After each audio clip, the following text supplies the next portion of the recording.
میکنید؟ من هم با عرض خدا و آرزوی ظهور امام زمان زردخانا باشید سلام هستم. دهقان چند سالتونه شما؟ من چند میخورم؟ 25. نه یکم بالاتر؟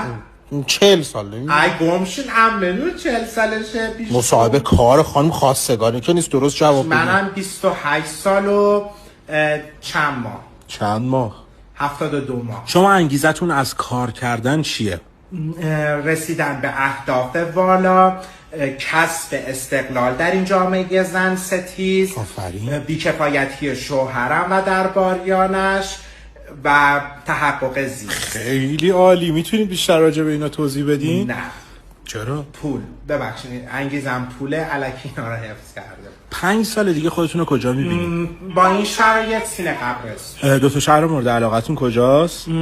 سان فرانسیسکو و واشنگتن. بسیار عالی. تو فرمتون بنویسین. بنویسم؟ نه، قومو جمع کردم. آخرین کتابی که خوندین چی بوده؟ زنان مریخی مردان ونوسی. میتونی یه چند سطرش توضیح بدی؟ دین و زندگی دو. خانم دهقان بزرگترین افتخار زندگیتون چی بوده؟ شوهر کردنم. بزرگترین مشکلتون چیه؟ شوهرم. تخصصتون میتونم بدونم چیه؟ شوهر داری؟ این که تخصص نیست خانم. شما یه ما بیاین شوهر منو بدارین تا ببینین تخصصه یا نه.